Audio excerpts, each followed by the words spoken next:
40대 후반이 돼서 목회를 시작하신 분이 계십니다. 20여 년 전에 처음에 평택역과 제천역 앞에서 독거노인과 또 노숙자들을 전도하고 또 세례를 주었습니다. 그러다가 2010년부터는 충북 제천에서 개척을 시작하고 사역을 계속했습니다. 자원봉사자들과 함께 도시락과 반찬을 만들어서 독거노인들, 또 쪽방촌 거주자들, 그리고 노숙자들에게 나누어주고 먹였습니다. 하지만 날이 갈수록 사역이 힘에 부쳤습니다. 도와야 할 손길들은 점점 많아지는데 후원하는 손길들은 점점 줄어갔습니다. 설상가상으로 목사님이 뇌졸중으로 쓰러졌고 또 당뇨병까지 걸렸습니다. 7년 전에 30대 중반으로 목회를 돕던 둘째 딸이 암에 걸렸습니다. 지난 가을에 다행히 목사님의 딸이 6년 만에 완치 판정을 받았습니다. 그런데 기쁨도 잠시, 이번에는 사모님이 같은 유방암에 걸렸다는 소식이 날아왔습니다.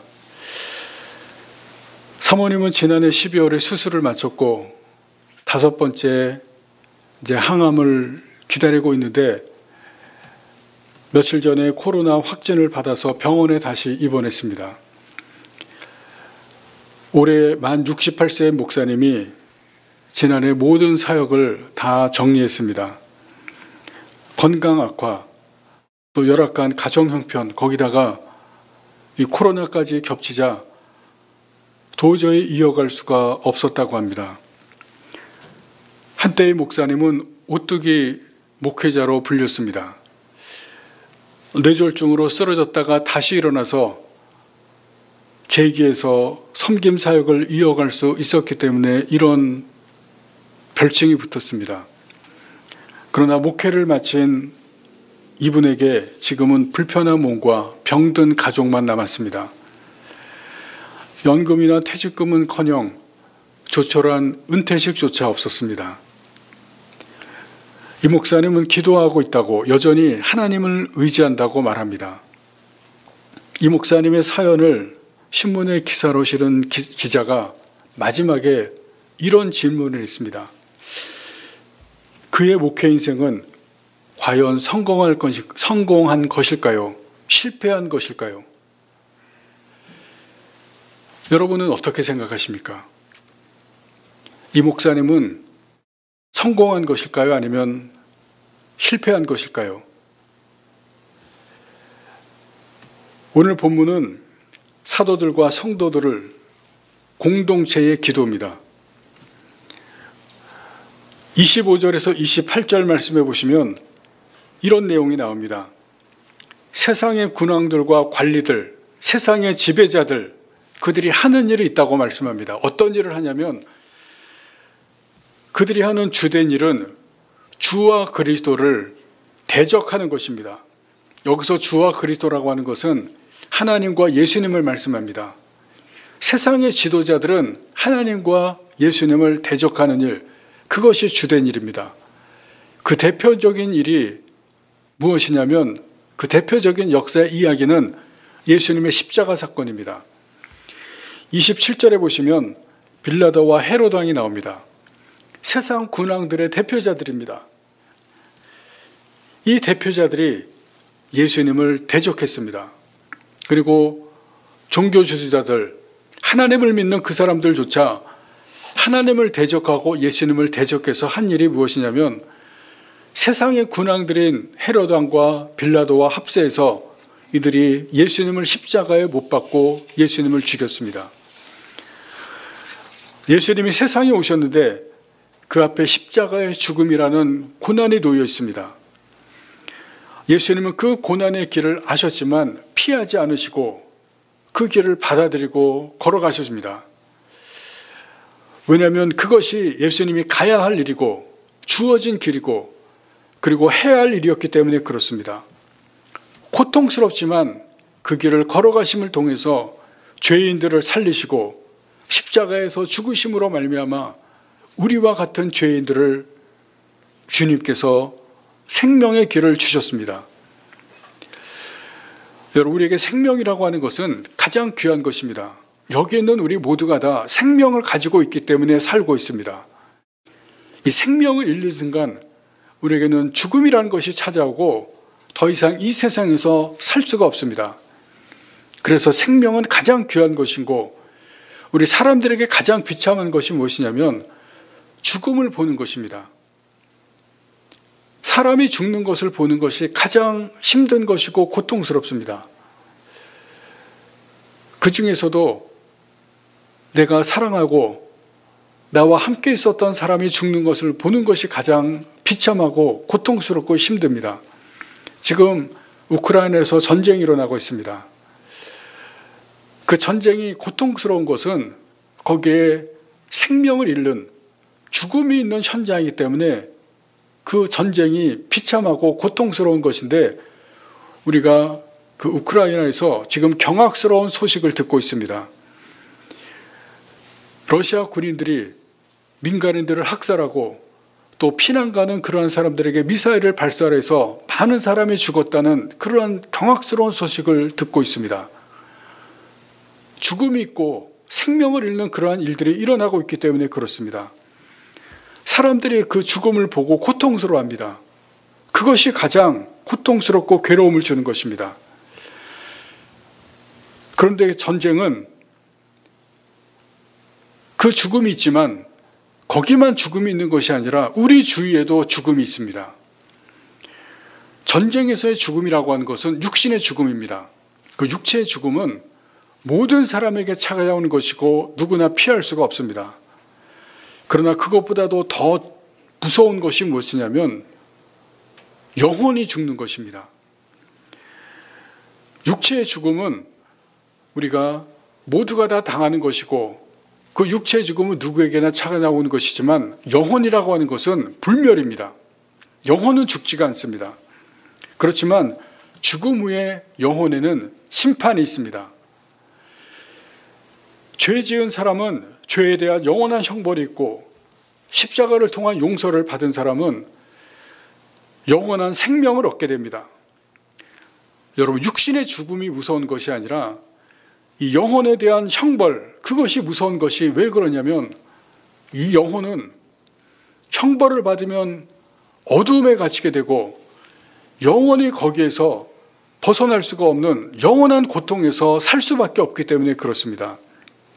여러분, 우리는 천국에 대해서 정확히 알 수가 없습니다. 그러나 천국이라고 하는 것은 어둠이 아니라 빛이 있고 고통이 아니라 평안과 안식이 있고 눈물이 아니라 기쁨이 있다는 것을 우리가 알고 있습니다. 예수님이 십자가에서 죽으신 것은 영혼을 구원하시고 영원한 생명을 주시고 천국의 삶을 주시기 위해서 죽으신 것입니다. 그래서 고난과 고통의 길 아셨지만 그 길을 걸으시고 감수하셨습니다.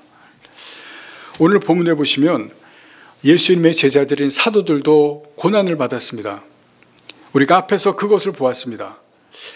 위협을 받고 풀려나서 성도들과 함께 같이 모여서 기도하고 있습니다. 여러분, 이 사람들이 어떤 기도를 하고 있는지 주목해서 볼 필요가 있습니다. 그래서 다시 한번 오늘 본문을 보게 됩니다. 초대 성도들의 기도에는 그들의 신앙과 삶의 모습이 담겨 있고 그것을 보여줍니다. 그것이 무엇인지 이 기도를 우리가 함께 다시 살펴보겠습니다. 첫 번째는 그들의 삶에는 고난을 피하지 않는 모습이 담겨 있습니다. 여러분, 이들은 고난이 있었고 고난이 있을 것이지만 그것을 피하지 않습니다. 고난의 길이 찾아오지만 그 길을 받아들이고 그것을 걷는 것을 보여줍니다. 29절 말씀을 보시겠습니다. 주여, 이제도 그들의 위협함을 굽어보시옵고 하는 기도를 합니다. 예수님을 대적했던 자들이 이 교회 공동체 자신들을 위협하고 핍박합니다. 이 사람들이 기도하는 것이 무엇이냐면 그 위협을 없애달라고, 제거해달라고 기도하지 않습니다.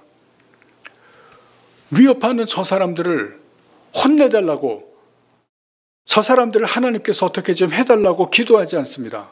복수를 위해서 기도하지 않습니다. 그 위협이 있음을 하나님께 알리는 것뿐입니다. 위협이 있으니 우리를 보시고 하나님 함께해 주십시오. 그런 기도입니다. 이것은 무엇이냐면 고난을 그대로 받아들이고 그것을 통과하려고 하는 그런 각오입니다.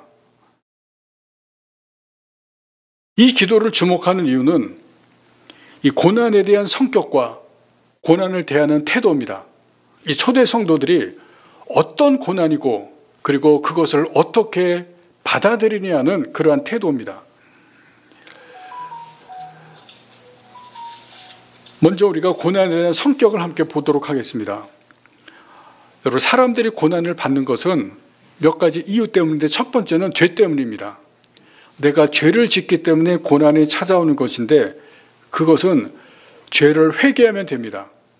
하나님 앞에 내가 지은 죄를 간절히 회개할 때는 하나님께서 우리의 죄를 용서하시고 그 고난도 하나님께서 우리가 어려움을 당하고 있지만은 회개를 통해서 그 부분은 해결할 수가 있습니다. 그런데 오늘 본문에 나오는 이 고난은 그런 고난이 아닙니다. 죄와 관련된 고난이 아닙니다. 고난이 아닙니다. 그리고 두 번째는 고난을 당할 때 훈련의 차원이 있습니다. 하나님께서 고난을 통해서 사람을 다듬어 가시고 훈련해 가시기 위해서 고난을 주실 때가 있습니다. 죄와 상관없이 훈련을 주시기 위해서 고난을 주십니다. 여러분, 모세를 보시면 모세가 광야에서 40년 동안 고난을 받는, 그리고 그 고난을 통해서 훈련을 받고 그래서 드디어 이스라엘 백성의 지도자가 되는 것을 볼 수가 있습니다. 고난을 통해서 하나님의 훈련을 받습니다. 그리고 이스라엘의 지도자가 되어서 이스라엘을 애굽에서 출애굽시킵니다. 다윗을 보십시오. 다윗이 목동인데 목동에서 아직 어립니다. 아직 왕이 되지를 못합니다. 하나님께서 왕으로 삼으시기 위해서 10년 동안을 훈련을 시키는데 사울 왕에게 쫓깁니다. 엄청난 고난의 과정을 하나님께서 지나게 하시는데 훈련입니다. 다윗이 잘못한 것이 없지만 그러나 하나님께서 왕으로 세우시기 위해서 고난의 과정을 통해서 훈련시키는 것을 볼 수가 있습니다. 그것을 통해서 다윗이 이스라엘의 위대한 지도자, 왕이 되는 것을 볼 수 있는데 고난의 훈련의 시간이 있습니다. 오늘 본문에는 이러한 훈련의 차원의 고난도 아닙니다. 세 번째가 있는데 세 번째는 사명을 통한 고난입니다. 주님께서 주시는 사명을 감당하는 가운데 고난이 오는 경우가 있습니다. 오늘 본문의 경우입니다. 초대교회 성도들은 사명을 감당하기 위해서 사명을 감당하는 가운데 고난이 찾아옵니다. 주님께서 주시는 이 사명, 복음을 전하는 그 가운데 고난이 찾아오는 그 가운데 찾아오는 고난인데 이 부분은 뒤에 가서 우리가 좀 더 살펴보도록 하겠습니다. 다음으로 보는 것이 고난에 대한 태도입니다. 초대교회 성도들이 고난을 피하지 않고 고난의 질을 과감하게 받아들이고 걸어가는데 어떤 태도로 이 고난을 걸어가느냐 하는 것입니다. 초대교회들이 어떤 태도로 걸어갑니까? 이 걸어가는 태도를 보시면 자기들의 힘으로 걷지를 않습니다. 사도들을 보시면 앞에서 안진뱅이를 일으켜 세웁니다. 기적이 나타나는데 기적을 일으키는 것은 능력이 있다는 것입니다. 이 사도들을 보시면 이 안진뱅이를 일으키는 기적의 능력을 행하기 이전에도 기적이 있었습니다. 2장 43절 말씀을 보겠습니다. 2장 43절입니다.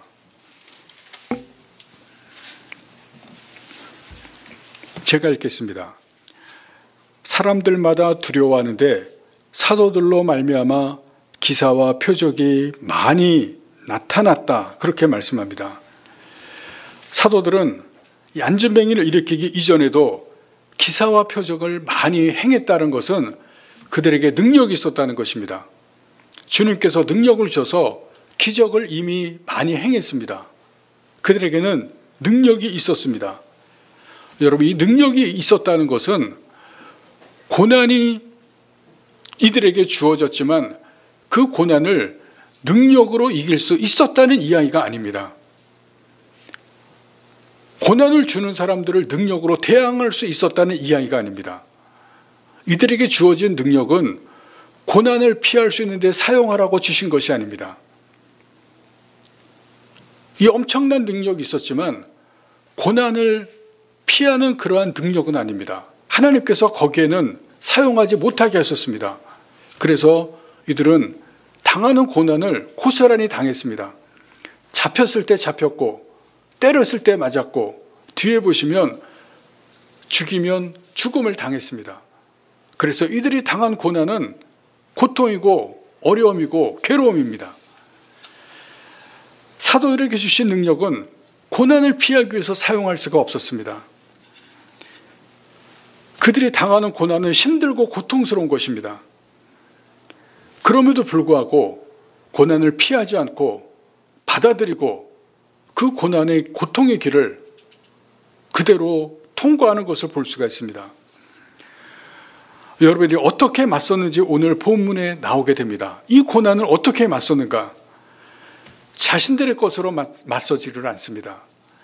자신들이 가진 것으로 맞서지 않습니다. 무슨 얘기냐면 그들의 능력으로 맞서지 않았다는 것입니다.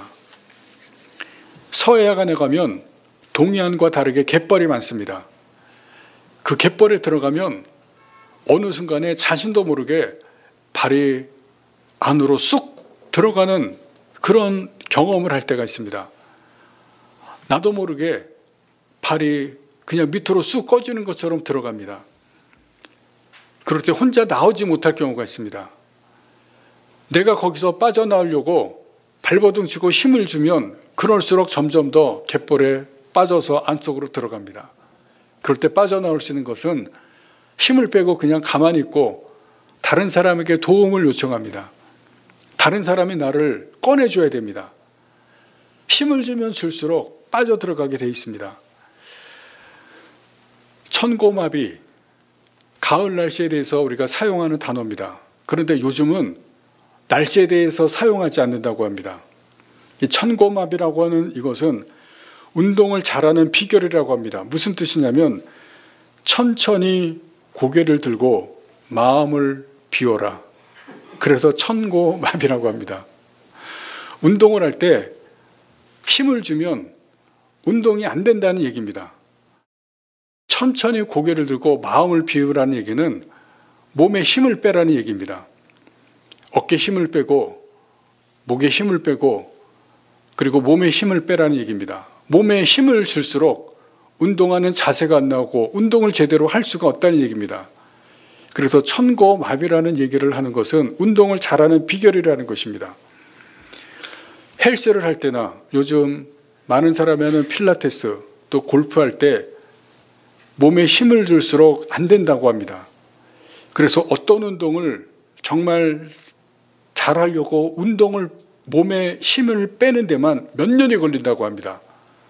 몇 년이 걸쳐야 몸에 힘을 빠지는 것을 배울 수가 있고 그때 비로소 올바른 자세로 그 운동을 제대로 배울 수 있다고 합니다.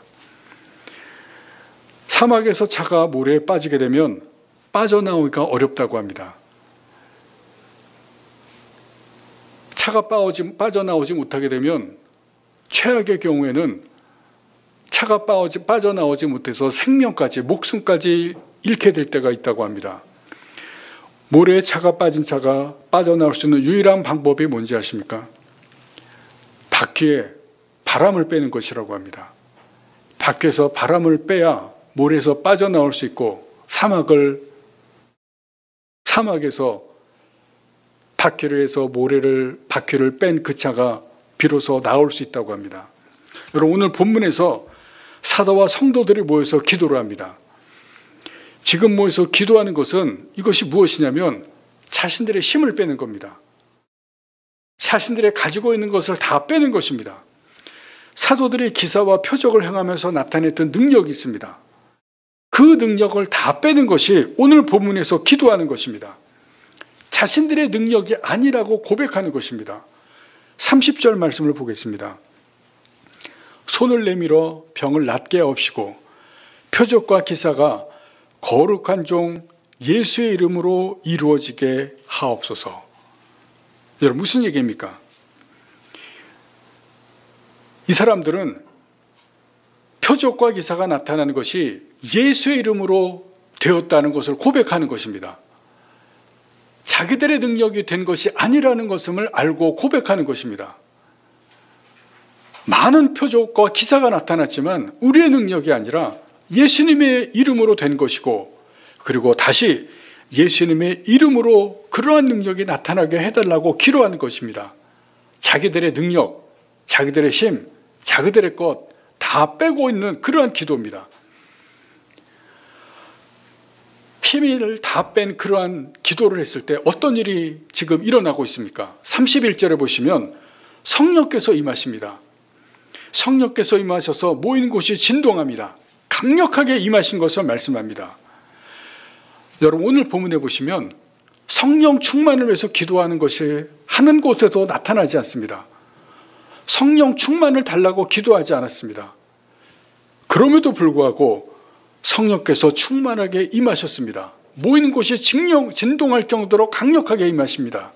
왜냐하면 고난을 피하지 않고 맞서는 그들에게 성령께서 임하시고 고난을 피할 수 있는 힘을 주시고 능력을 주시는 것입니다. 여러분, 우리가 고난을 당할 때 우리가 특별히 훈련을 하나님께서 주시는 그러한 고난, 그리고 사명을 감당하는 그러한 고난 중에 우리가 어떻게 우리가 태도를 취할지를 우리에게 보여주십니다. 우리의 힘을 다 빼는 것입니다. 내가 가지고 있는 모든 것을 다 빼면서 기도하는 것입니다.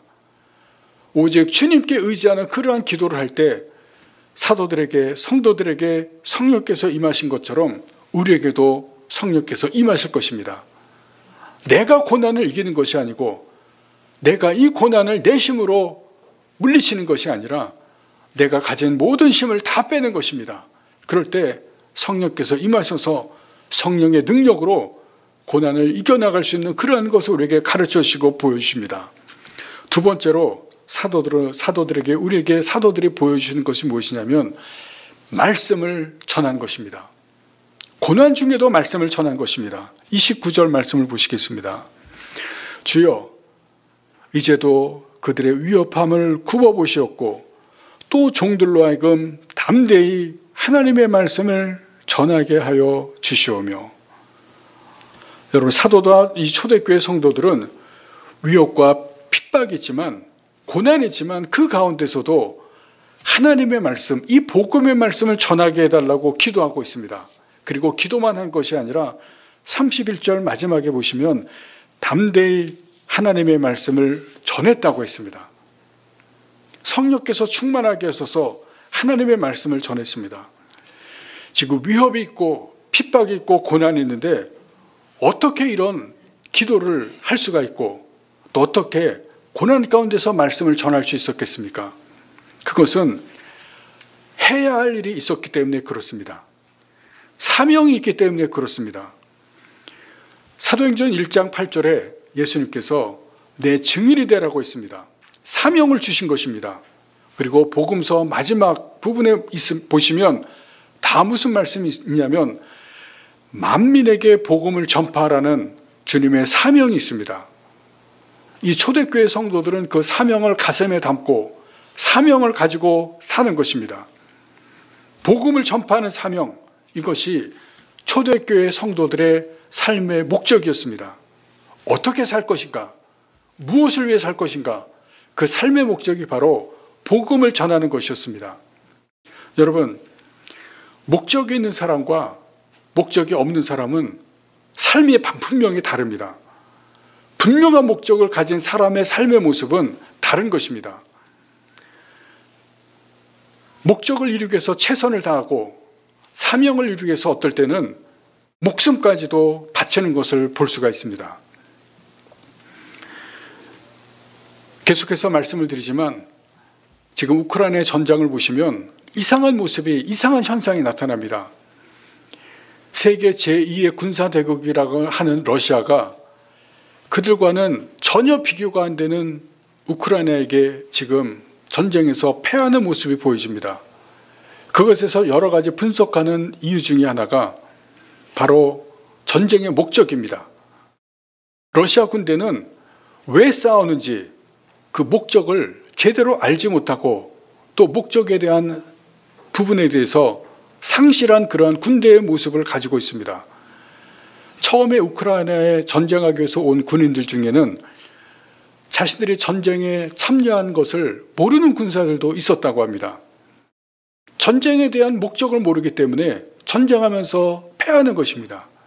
그런데 우크라이나 군인들은 전쟁이 시작되었을 때 그리고 점점 전쟁을 하면서 내 나라, 내 가족 반드시 지키겠다고 하는 목적이 분명합니다. 결사항전입니다. 내가 죽어도 죽기 살기로 싸우는 그 군인들 이길 수가 없는 것입니다. 목적이 분명합니다. 분명한 목적을 가지고 싸우는 사명이 불타는 사람들과 목적이 불분명한 그러한 사람들과 싸울 때 여러분 결과는 뻔합니다. 초대교회 성도들은 정인이 되라고 하는 분명한 목적과 사명을 가지고 있습니다. 그래서 위험을 두려워하지 않고 고난을 두려워하지 않는 그러한 모습을 보여주고 있습니다. 그리고 더 중요한 것이 있습니다. 성령은 말씀을 전하는 사람들에게 임합니다. 사명을 가지고 있는 사람들에게 임하는 것을 보여주고 있습니다. 성령을 받아서 충만하신 성령의 능력을 가지고 내 소원을 이루려고 할 때, 내가 가진 문제를 해결하려고 할 때는 성령이 임하지를 않습니다. 여러분 오늘 본문에 보시면 이 초대교회 성도들은 자기 문제를 위해서, 자기 이익을 위해서 기도하지 않습니다. 그것을 위해서 성령 충만을 달라고 기도하지 않습니다. 말씀을 전하기 위해서, 사명을 감당하기 위해서 그런 목적을 위해서 기도할 때 그때 성령께서 임하시는 것을 보여줍니다. 나를 위한 성령의 능력, 여러분 그런 것은 없습니다. 사명을 감당하기 위해서, 주신 일을 하기 위해서 그것을 위해서 기도하고 그것을 위해서 심쓸 때 그때 비로소 성령께서 임하시고 그것을 감당하게 합니다. 설교를 시작할 때 충주에서 개척하고 은퇴하신 목사님을 소개해 드렸습니다. 그리고 기자가 질문하는 것을 여러분들에게 말씀을 드렸습니다. 그의 목회 인생은 과연 성공한 것일까요? 실패할 것일까요? 여러분 이 목사님이나 그와 함께한 성도들의 삶, 또 우리의 삶, 성공과 실패는 없습니다. 우리들에게는 성공과 실패 이것이 아니라 사명을 감당하느냐 감당하지 않느냐 그 부분에 대한 질문만 있습니다. 주님께서도 우리에게 그것을 물어볼 것입니다. 달란트 비유가 나옵니다. 몇 달란트 받았든 쉽게 그 달란트를 남길 수는 없습니다. 그 달란트로 무엇을 하든지 거기에는 고난과 어려움이 있을 것입니다. 문제는 그 고난과 어려움을 피할 것인가 아니면 부딪힐 것인가 그 문제가 남습니다. 주님께서 십자가의 길을 받아들이고 통과하신 것처럼 오늘 본문의 초대교회와 교회 성도들 또 사도들 고난의 길을 통과한 것처럼 여러분 우리도 고난의 길을 통과해야 됩니다. 훈련을 시키는 고난의 길, 또 우리에게 주신 사명의 길을 걷는데 나오는 그 고난의 길, 그것을 우리도 통과해야 합니다. 그런데 내 힘과 능력으로 통과하는 것이 아닙니다. 내 힘을 빼고 내 능력을 다 빼고 모든 것을 주님 앞에 다 내려놓아야 합니다. 오직 예수님의 이름을 의지하고 주님을 의지해야 됩니다. 그럴 때 우리에게도 성령을 충만하게 주시고 성령께서 우리에게 임하실 것입니다.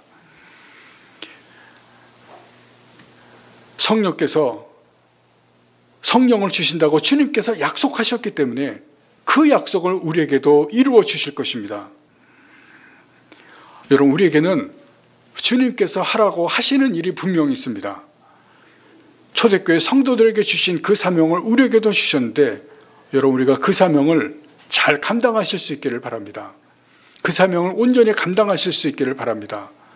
여러분, 우리가 주님 앞에 갔을 때 우리가 누군가의 생명을, 누군가의 영혼을 구원해야 되지를 않겠습니까?